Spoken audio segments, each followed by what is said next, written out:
Hello guys, I hope आप सब लोग ठीक होंगे। तो आज मैं बैठा हूँ सतेंद्र भैया के साथ। तो एक्चुअली अभी हुआ क्या कि मुझे अपना और अपने फादर का मेडिकल इंश्योरेंस रिन्यू करवाना था। तो मैं सतेंद्र भैया से ही काफी टाइम से अपना अपना फादर का मेडिकल इंश्योरेंस रिन्यू करवा रहा हूँ। हमारा 20-25 साल हो गए हमें इनसे मेडिकल इंश्योरेंस अपना लिए हुए। तो आज ही आए हुए थे, तो मैंने सोचा कि क्यों ना आपके जो भी क्वेश्चंस होते हैं मेडिकल से रिलेटेड या फिर किसी भी इंश्योरेंस से रिलेटेड, तो मैं भैया के साथ वो चीजें डिस्कस करूंगा। और जो भी आपके क्वेश्चंस है, जितना भी आज तक आप लोगों से मुझे पता चला है या फिर जितने मेरे माइंड में क्वेश्चंस है, वो मैं सब इनके साथ क्लियर करूंगा। और आई होप कि ये जो भी क्वेश्चंस है आपकी हेल्प भी करेंगे। और आपको ये वीडियो एंड तक देखनी है। मैं साथ ही साथ भैया की डिटेल्स भी आपके साथ शेयर करूंगा कि अगर आपके कुछ और भी क्वेश्चंस है तो या तो आप मुझे कमेंट कर सकते हैं, डायरेक्टली भैया को कॉन्टेक्ट कर सकते हैं इन सब डिटेल्स के लिए। और अगर आपको किसी इंश्योरेंस में कुछ हेल्प चाहिए या फिर आपको अपना खुद का इंश्योरेंस करवाना है, तो ये ऑल ओवर इंडिया इंश्योरेंस करते हैं। तो आप नीचे डिस्क्रिप्शन में अगर इनकी डिटेल्स चेक कर सकते हैं और इनको कांटेक्ट कर सकते हैं, ये आपकी हेल्प करेंगे पूरी। तो बस आपको मेरे साथ बने रहना है वीडियो के एंड तक। और वीडियो के एंड में मैं आपके साथ शेयर करूंगा कुछ जरूरी टिप्स। तो welcome guys, my name is Varun, you are watching Clarify Money, helping you to clear all your questions about money.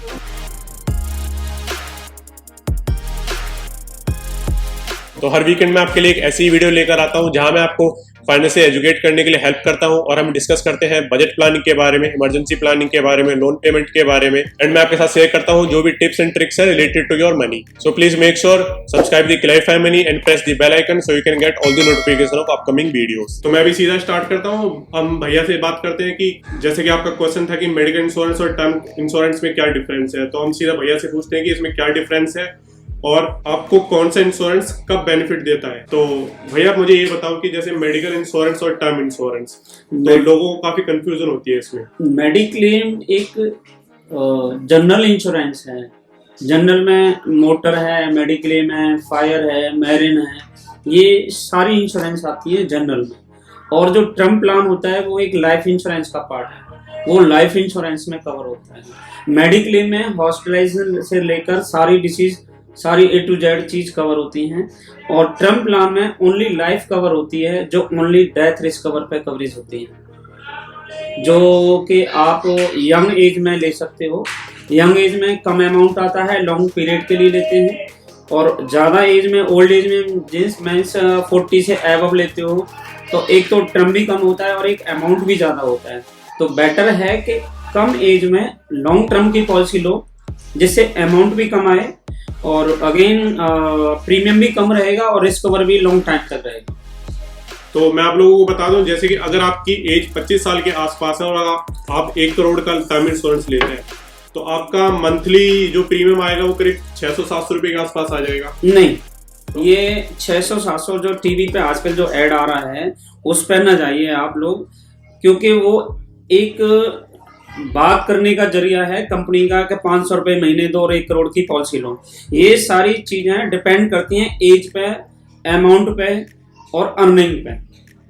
आपकी अर्निंग क्या है, आपकी एज क्या है, आप अमाउंट क्या ले रहे हो, उस पर डिपेंड प्रीमियम करता है, ना कि 500 रुपया मंथली दो और 1 करोड़ का प्लान लो। ऐसा पॉसिबल नहीं है।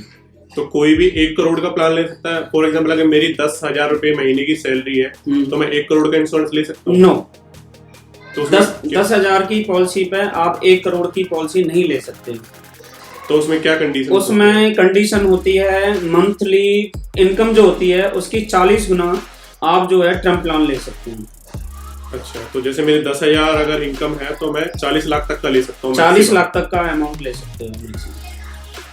तो जो आप ये टीवी पर ऐड देखते हैं कि आपको 1 करोड़ का इंश्योरेंस 600-700 रुपए में मिल जाएगा, तो वहां पर पूरी टर्म्स एंड कंडीशन नहीं बताई होती है। तो नीचे अंडरलाइन भी दे रखा होता है, बट बोलते हैं कि 500 रुपए महीने दो और 1 करोड़ की पॉलिसी लो, बट अंडरलाइन चल रही होती है, उसको कोई नहीं देखता। बट ऐसा पॉसिबल नहीं है। तो आपको इन सभी टर्म्स एंड कंडीशन के बारे में पहले गूगल आउट करना है जी। और इसके बारे में जो भी आपकी प्रॉब्लम्स है, भैया की डिटेल तो आपके साथ में शेयर करूंगा ही। तो आप और ज्यादा डिटेल में अगर जानना चाहते हैं तो आप इनसे कॉन्टेक्ट कर लेना। यस।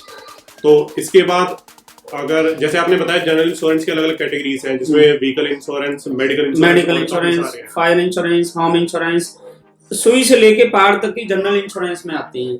लाइफ इंश्योरेंस में ओनली लाइफ एक ही पार्ट है लाइफ इंश्योरेंस का, चाहे वो टर्म प्लान लो, चाहे नॉर्मल प्लान लो, कोई भी हो। जैसे जीवन आनंद है, जीवन लक्ष्य है, बहुत सारी पॉलिसियां हैं ऐसे करके। ये सारी LIC के पार्ट हैं सारे।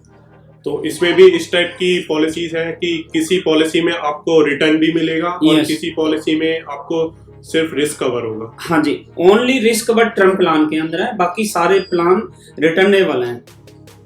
जितने भी प्लान हैं सारे वो रिटर्नेबल हैं। ओनली टर्म प्लान में पैसा रिटर्न नहीं होता, ओनली लाइफ कवर होती है उसमें। और मेडिकल में भी मेडिकल में ओनली हॉस्पिटलाइजेशन कवरेज होती है, न कि पैसा रिटर्न होता है उसके अंदर। जो एक्सीडेंट से रिलेटेड या कोई बीमारी डिसीज से रिलेटेड हॉस्पिटलाइजेशन होना पड़ता है, वो कंपनी आपने जितने अमाउंट की पॉलिसी ले रखी है उस अमाउंट तक आपको कंपनी पे करेगी, न कि आपको रिस्क कवर करेगी। मेडिक्लेम में risk cover only life insurance में। तो अभी जैसे हम मेडिकल इंश्योरेंस को डिटेल में डिस्कस करते हैं, तो इसमें भी क्या कोई ऐसी कंडीशन है कि जैसे मेरी सैलरी 10,000 है तो मैं मैक्सिमम कितने का मेडिकल इंश्योरेंस करवा सकता हूँ अपनी फैमिली के? नो नो नो, इसमें मेडिक्लेम में सैलरी डिपेंड नहीं करती, ये तो अपने आप पे डिपेंड करता है कि आप कितना पे कर सकते हो, उस हिसाब से आप सम इंश्योर्ड ले सकते हैं। जरूरी नहीं है कि मैं 1 रुपया नहीं कमाता, मैं तब भी मैं 10 लाख की, 20 लाख की, 50 लाख की पॉलिसी ले सकता हूँ। मेरे पास पैसा है तो मैं ले सकता हूँ, नहीं है तो नहीं है, कोई इशू नहीं है। इसमें सैलरी डिपेंड नहीं करती। एक्सीडेंटल प्लान में जरूर सैलरी इनकम डिपेंड करती है, ओनली एक्सीडेंट प्लान में। जिसमें रिस्क कवर होता है उसमें सैलरी डिपेंड करती है। तो अब इसमें जैसे काफी लोग कंफ्यूज रहते हैं कि अगर उनकी 60 साल या उससे ज्यादा एज हो गई है तो उनको मेडिकल इंश्योरेंस नहीं मिल सकता। नहीं, ऐसा नहीं है। 60 साल के बाद भी मेडिक्लेम इंश्योरेंस है, बट उसमें मेडिकल रिक्वायरमेंट होती हैं एज के हिसाब से। नॉर्मल टेस्ट होते हैं, चेकअप होते हैं, उनका मेडिकल होगा, वो मेडिकल सही होगा तो कवरेज मिलती है उन्हें और इंश्योरेंस भी मिलता है। तो एक जो आजकल आप देखते हो कि एड काफी ज्यादा आती है मेडिकल इंश्योरेंस के लिए कि पॉलिसी बाजार से करा लीजिए या फिर कोई और भी काफी सारी कंपनीज है जी। तो ऑनलाइन मेडिकल इंश्योरेंस करवाना, क्योंकि ये भी एक तरह से एजेंट है यस यस कि मैं पॉलिसी बाजार से अगर पॉलिसी करवाता हूँ या फिर जैसे कि आप हो, आपसे करवाता हूँ, तो कहाँ पर बेनिफिट क्या है, कहाँ पर नुकसान क्या है? ऐसा है, IRD के खास चीफ ने न्यूज में दिया था कि हेल्थ इंश्योरेंस कभी ऑनलाइन नहीं लेनी चाहिए।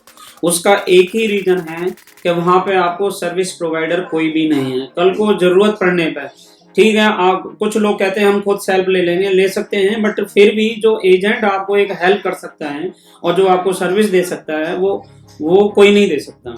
अगर कोई पेशेंट एडमिट है और उसका कोई नहीं है तो वो कैसे करेगा? अगर दूसरा बंदा भी है, फैमिली में और भी मेंबर हैं, बिजी है, कोई भी है, एनीवे है, तो उससे इंश्योरेंस लेने से ही बेनिफिट है। ऑनलाइन में हम किसी से सर्विस नहीं मांग सकते, इसलिए हमें डायरेक्ट इंश्योरेंस नहीं लेनी चाहिए। और कुछ हेल्थ से रिलेटेड ऐसी कुछ चीज़ें होती हैं, टर्म कंडीशन होती हैं जो ऑनलाइन आप समझ नहीं सकते हो, इसलिए ऑनलाइन न लेके मेडिक्लेम, खास करके हेल्थ इंश्योरेंस, तो एडवाइजर से ही लेनी चाहिए आपको। ये पॉइंट मैं इसलिए डिस्कस करना चाह रहा हूँ बिकॉज मेरे ही नोन में 2 केस ऐसे हुए हैं जहाँ की एक मेरा फ्रेंड है, उसने पॉलिसी बाजार से मेडिकल इंश्योरेंस लिया, तो जब वो हॉस्पिटल में एडमिट था उसका जब खर्चा आया तो उसके बाद हॉस्पिटल ने जो भी मेडिकल का इंश्योरेंस था आगे मेडिकल कंपनी को क्लेम भेजा, वहां से रिजेक्ट हो गया। तो मेरे फ्रेंड ने पॉलिसी बाजार से मेडिकल इंश्योरेंस लिया हुआ था, तो जब उसने पॉलिसी बाजार पे कांटेक्ट किया तो उन्होंने मना कर दिया, उन्होंने बोल दिया कि आप कंपनी से बात कीजिए जहाँ आपका मेडिकल इंश्योरेंस। यस, इसलिए कहते हैं कि आप डायरेक्ट इंश्योरेंस नहीं परचेज करो, सीधा डायरेक्ट अपने इंश्योरेंस एडवाइजर, एजेंट जो भी है, आप जो भी समझते हो उसके ही थ्रू लेना चाहिए, जो कि जरूरत पड़ने पे आपके साथ खड़ा हो, आपका फोन कनेक्ट कराए, आपको सलाह दे, आपको क्या करना है क्या नहीं करना है। आफ्टर डिस्चार्ज आपके प्री एंड पोस्ट के बिल हैं उन्हें सबमिट करे, आपको रिफंड कराए। बहुत सारी सर्विसेज होती हैं जो आपको एक एजेंट ही दे सकता है, न कि एक डायरेक्ट कंपनी दे सकती है। तो मेरा अगला क्वेश्चन है कि जैसे किसी की एज 25 से 40 के बीच में है, तो अगर वो मेडिकल इंश्योरेंस करवाता है नया जी, तो उसका भी मेडिकल टेस्ट पहले होता है? नहीं, ये भी कंपनियों पर डिपेंड करता है। मोस्टली 99% 55 ईयर तक विदाउट मेडिकल इंश्योरेंस होती है। अभी कोई टेस्ट कराने की रिक्वायरमेंट नहीं है 55 ईयर तक। मोस्टली 99% सभी कंपनियों 55 ईयर के बाद मेडिकल चेकअप की जरूरत होती है, जो मेडिकल होगा तो ही उसकी इंश्योरेंस होगी। तो अभी जैसे दिसंबर का टाइम चल रहा है, काफी सारी कंपनियों में प्रोसेस स्टार्ट हो जाएगा टैक्स फिलिंग का। जी। तो मेरा अगला क्वेश्चन इसी से रिलेटेड है कि अगर जैसे मैंने अपनी पॉलिसी करवाई हुई है मैंने अपनी पॉलिसी में पेरेंट्स को भी ऐड किया हुआ है, जी, तो मेरा अराउंड लाइक 35,000 का मेरा पॉलिसी का प्रीमियम है साल का। यस। तो जैसे कि मैं अपने पेरेंट्स के लिए भी प्रीमियम पे कर रहा हूँ, तो क्या मैं उस पर टैक्स बेनिफिट ले सकता हूँ? इसमें ऐसा होता है, टैक्स बेनिफिट के लिए एक तो 25,000 की लिमिट है टैक्स बेनिफिट की, जो ले सकते हैं। और पेरेंट्स की पॉलिसी करा रहे हो और आप खुद प्रपोजर हो तो आप उसका बेनिफिट ले सकते हैं। तो उसमें कोई लिमिट इंक्रीज होती है, सेम रहती है? नहीं, सेम रहती है, 25,000 की लिमिट है उसमें। अच्छा, और अगर जैसे पेरेंट्स सीनियर सिटीजन है तो क्या उस तो भी आप ले सकते हो। आप अगर आपके ऊपर डिपेंडेंट है और आप प्रपोजर हो और आप प्रीमियम पे कर रहे हो तो आप भी टैक्सी बेनिफिट ले सकते हो। तो जो मेरा अगला पॉइंट है, एक टर्म है कोपे, जो कि काफी लोग कंफ्यूज रहते हैं कि कोपे एक उनके पॉलिसी में होना चाहिए, नहीं होना चाहिए, या फिर कोपे ये टर्म है क्या? ऐसा है, को पेमेंट जो है हर कंपनी पर डिपेंड करता है, जरूरी नहीं है हर कंपनी में को पेमेंट हो। को पेमेंट का मतलब होता है क्लॉज होना, कि कोई कंपनी है वो कहती है मैं 10% पे करूंगी, कोई कहता है 95% कवर करूंगी, कोई कहता है 100% कवर करूंगी। तो 100, 95, 90, 100 तो 100 हो गया। 95 का मतलब 5% माइनस, 90% का मतलब 10%। तो ये को पेमेंट होती है। ये टोटल क्लेम का 10% पे करना, 90% कंपनी ने पे करना। ये कंपनी टू कंपनी डिपेंड करता है, ये जरूरी नहीं है कि हर कंपनी आपके ऊपर क्लॉज लगाए। और दूसरी बात, कुछ कंपनियां 10% क्लॉज लगाती हैं, तो अदर कंपनियों में या ए कंपनी ने 10% क्लॉज लगा रखी है, बी कंपनी की जरूरी नहीं है 10% क्लॉज हो, उसमें और भी क्लॉज होती हैं। क्या मैक्सिमम एक डिसीज का 50,000 या 25% या 90% इस तरह की क्लॉजें होती हैं। तो ये समझने पर डिपेंड करता है जब आप पॉलिसी ले रहे हो तो क्या ले रहे हो। इसलिए को पेमेंट कोई बड़ी चीज़ नहीं है, इसके लिए इतना परेशान होने की जरूरत नहीं है। बट जब न्यू पॉलिसी लेते हैं इस चीज़ का जरूर ध्यान रखना है। इस चीज़ का पॉलिसी लेते समय ध्यान रखना है कि हम पॉलिसी कौन सी खरीद रहे हैं, हमें क्या कवरेज मिल रही है, उसमें 100% मिल रही है या 90% मिल रही है या 70% मिल रही है। तो लेते समय, और डिपेंड करता है एज टू एज और पर्सन टू पर्सन। कंडीशन अगर कंपनी की कंडीशन है तो है, वो हमें एक्सेप्ट करनी है। एक कंपनी से जो मेडिकल इंश्योरेंस, जो एम्प्लॉयर इंश्योरेंस होता है मेडिकल, और एक मेरा खुद का पर्सनल, जी, दोनों में डिफरेंस क्या है? पर्सनल इंडिविजुअल पॉलिसी में और एक कॉर्पोरेट पॉलिसी में, कॉर्पोरेट पॉलिसी जो होती है और जो एम्प्लॉयर अपने एम्प्लॉय के लिए पॉलिसी लेता है, तो एम्प्लॉयर की कंडीशन कंपनी को एक्सेप्ट करनी होती है। जो वो कवरेज चाहते हैं वो कंपनी देती है उनको, बट उसमें प्रीमियम एक्स्ट्रा जाता है। इंडिविजुअल पॉलिसी में इंश्योर्ड को इंश्योरेंस कंपनी की गाइडलाइंस एक्सेप्ट करनी होती हैं, जो उसका फिक्स प्रीमियम होता है, क्लेम लेने पर ना बढ़ता है ना घटता है। और कॉर्पोरेट पॉलिसी के अंदर क्लेम रेशो देख के, परसेंटेज देख के उसका प्रीमियम नेक्स्ट ईयर इंक्रीज करके कंपनी लेती है। इसलिए ये दोनों डिफरेंट हैं, दोनों इंश्योरेंस में, कॉर्पोरेट में और एक इंडिविजुअल में। तो अगर मुझे कॉर्पोरेट से भी इंश्योरेंस मिला हुआ है तो मुझे बाहर से पर्सनल लेना चाहिए या नहीं? देखो, मैं ये जरूर कहूँगा, ज़्यादा न लेके एक थोड़ी अमाउंट की इंश्योरेंस बहुत ज़रूरी है। उसका रीज़न ये है कि कॉर्पोरेट पॉलिसी जब तक आप एम्प्लॉय हो तब तक इंश्योरेंस है। जैसे ही आप रिजाइन देते हो या बी कंपनी में जाते हो और बी कंपनी आपकी इंश्योरेंस नहीं कराती, तो एक कंपनी, तो आप विदाउट इंश्योर्ड हो। लेकिन एक पर्सनल इंश्योरेंस है, वो रेगुलर चल रही है, उसके अंदर हर डिसीज कवर है। भगवान न करे कुछ आप कंपनी को रिजाइन दे के आ जाओ, घर में बैठ जाओ और उसके बाद आपके पास कुछ भी नहीं है। अगर अपनी पर्सनल पॉलिसी है तो कम से कम जरूरत पड़ने पर उसको आप यूज कर सकते हो। इसलिए एक अपनी पर्सनल पॉलिसी होना बहुत जरूरी है। तो जैसे कि मैंने आपको बताया कि भैया के साथ काफी टाइम से जुड़ा हूँ, जो मेरी और मेरी फैमिली की पॉलिसी है, हम काफी टाइम से भैया के साथ ही वो स्टार्ट की हुई है। तो अभी हम डिस्कस करते हैं कि भैया को कितना एक्सपीरियंस है, भैया किस टाइप की सर्विसेज आपको प्रोवाइड करते हैं, और ऑल ओवर इंडिया में आप चाहे कहीं भी है तो भैया आपकी कैसे हेल्प कर सकते हैं। तो आप मुझे बताइए कि आपको टोटल कितना एक्सपीरियंस है? मेरे को 16 साल का एक्सपीरियंस है। 2004 से मैं इंश्योरेंस में हूँ और मोस्टली जनरल और लाइफ दो ही इंश्योरेंस देता हूँ मैं, और ऑल ओवर इंडिया इंश्योरेंस करता हूँ मैं। ऑनलाइन भी, जैसे फ़ोन पे कॉन्टैक्ट हैं, रिलेशन हैं, फ्रेंड सर्कल है, रेफरेंस हैं, ये सारे लोग मेरे को रेफरेंस देते हैं। लोग मेरे को बाकायदा ऑनलाइन अपना आईडी प्रूफ फोटो वगैरह भेजते हैं, मैं यहाँ पॉलिसी बना के भेज देता हूँ। कल को कभी कोई ज़रूरत पड़ती है क्लेम की तो हमारा टीपी हम फरीदाबाद में ही है, इंश्योरेंस भी कंपनी यहीं पे ही है, जो भी सर्विस प्रोवाइड करनी होती है वो यहीं से करनी होती है।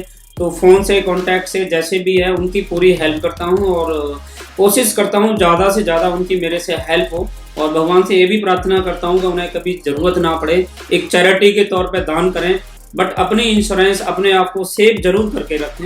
लेकिन मेरे लिए ज़रूरत होती है, मेरी हेल्प की ज़रूरत होती है तो मैं 24 आवर उनके लिए वैलिड रहता हूँ, और मेरा कभी भी फ़ोन स्विच ऑफ नहीं होता। बाई चांस किसी कारण से किसी रीज़न से अगर बंद हो जाए तो उसके लिए मैं सॉरी बोलता हूँ।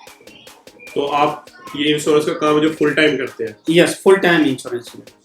तो आप किस किस टाइप के सर्विसेज प्रोवाइड करते हैं? सर्विस होम टू होम भी करता हूँ, फ़ोन पे भी करता हूँ, ज़रूरत पड़ने पे फेस टू फेस मिलके भी हेल्प करता हूँ, हॉस्पिटल जाके भी अगर ज़रूरत पड़ती है तो हॉस्पिटल जाके भी हेल्प करता हूँ।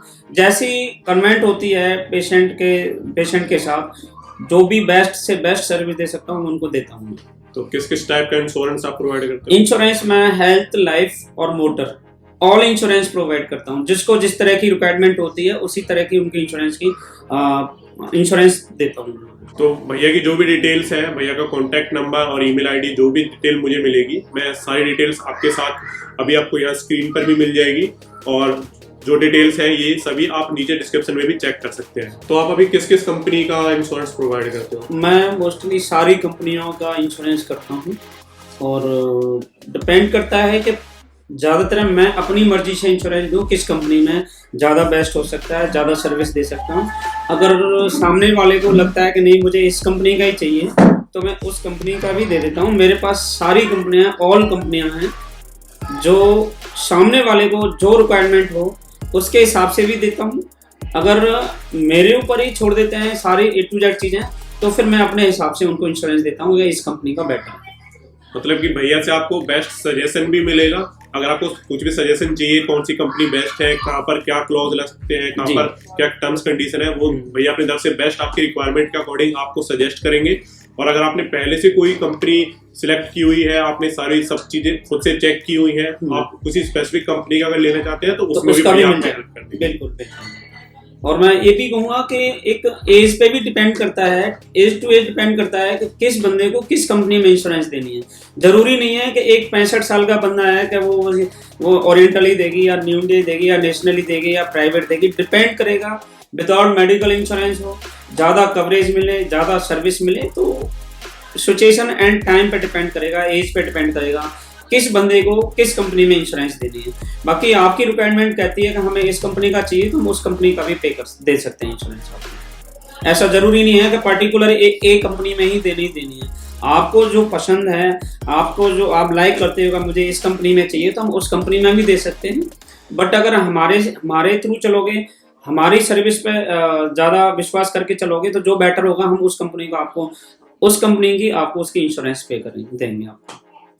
तो मेरे रेफरेंस से अगर भैया के पास कोई आता है तो आप अपनी डिटेल जो भी है भैया के साथ शेयर करोगे फोन पर, तो वो आपका जो भी प्रीमियम है वो आपको फोन पर ही बता देंगे। आपको डायरेक्टली पहले मिलने की जरूरत नहीं है। अगर आपको सही लगता है तो आप डायरेक्टली भैया से जैसे कांटेक्ट करना चाहे वैसे कर सकते हैं। जैसे आपको डिपेंड करता है, आप फेस टू फेस मिल सकते हो, घर बुला सकते हो, ऑफिस बुला सकते हो, कॉन्टैक्ट पे कर सकते हो, जैसे एज यू विश। मैं 24 आवर इंश्योरेंस में हूँ, प्रॉपर हूँ और पूरा प्रोफेशनल तरीके से इंश्योरेंस का ही काम करता हूँ। इसके अलावा और कोई काम नहीं है जो कि मैं आपको टाइम ना दे सकूंगा। इसलिए आपको जैसा लगता है, फोन पे लगता है फोन पे कर लो, अगर ऑफिस बुला के करना है, घर बुला के करना है या मेरे पास आके करना है, जैसे आपको बेस्ट लगता है वैसे आप ले सकते हो, आप बात कर सकते हो, आप समझ सकते हो। अगर कोई डाउट है तो वो भी क्लियर कर सकते हो। तो आपको जैसे इतना एक्सपीरियंस हो गया है आज तक, तो आपने काफी सारे क्लाइंट देखे होंगे कि लोगों की क्या गलतियां होती हैं, ठीक है, आपने उनको सजेशन दिए होंगे काफी सारे जी। तो आपकी तरफ से क्या टिप्स रहेंगी? मेरी तरफ से यही टिप्स हैं कि ज़्यादातर ना लोग पढ़े लिखे मोस्टली तो उनके डॉक्यूमेंट्स राइट होते हैं और कुछ आधार कार्ड के बेस पे चलते हैं, उनके एज कुछ और है। पहला पॉइंट ये है कि अपनी एज और आईडी प्रूफ सही देखें। दूसरी टिप्स है आपका एडवाइजर अच्छा होना चाहिए। तीसरी टिप्स है कि कंडीशन अच्छी समझ लेना चाहिए आपको। और मोस्टली यही 2-3 टिप्स होती हैं जो कि आपको लाइफ में काम आती हैं और इससे ज़्यादा मुझे लग नहीं रहा कि और ज़्यादा टिप्स की ज़रूरत होगी। एक तो एडवाइजर आपका अच्छा होना चाहिए, गाइडेंस सही समझ में आनी चाहिए, डॉक्यूमेंट से रिलेटेड वो सही होना चाहिए। और अगर आपको प्रॉब्लम है, मेजर प्रॉब्लम है, ऑलरेडी हो चुकी है, तो उसे छुपाएं ना, डिस्क्लोज करके चले तो आपके लिए भी बेटर है और कंपनी के लिए भी बेटर है। और क्लेम में आसानी भी होती है मिलने के लिए, अगर आप कंपनी को डिस्क्लोज करके चलोगे और वो एक्सेप्ट करती है तो। मोस्टली यही टिप्स होती हैं, इसके अलावा तो ऐसा कुछ इसमें है नहीं। तो अगर आप जानना चाहते हैं दूसरे इंश्योरेंस के बारे में, जैसे कि होम इंश्योरेंस, कार इंश्योरेंस और 2 व्हीलर, 4 व्हीलर आप नहीं कोई इंश्योरेंस, किसी भी इंश्योरेंस के बारे में डिटेल में और जानना चाहते हैं तो आप प्लीज कमेंट करें। एंड मैं भैया के साथ फिर से प्लान करूंगा कि आपकी सभी क्वेरीज को फिर से रिजॉल्व करने के लिए हेल्प करूं मैं। और मैं भैया के साथ फिर से टाइम निकालूंगा कि अगर आप किसी इंश्योरेंस के बारे में और जानना चाहते हैं तो हम फिर से भैया के साथ बैठेंगे और उन सब चीज़ों को डिस्कस करेंगे। तो आई होप मैंने जो भी क्वेश्चंस आज डिस्कस किए भैया के साथ वो आपकी हेल्प करेंगे आपकी क्वेरीज को सॉल्व करने के लिए। एंड अगर आपकी और भी कुछ क्वेरीज है तो प्लीज़ कमेंट डाउन। आप किसी और इंश्योरेंस के बारे में समझना चाहते हैं तो मैं बहुत जल्द काफ़ी सारी इस टाइप की वीडियोस आपके साथ शेयर करूंगा। अगर आपके कुछ और भी क्वेश्चंस हैं and if you need any suggestion please comment down. And if you found this video helpful, please like the video and share this video with your friends and families. And अगर अभी तक आपने Clarify Money को subscribe नहीं किया है तो please subscribe the Clarify Money and press the bell icon so you can get all the notification of upcoming videos.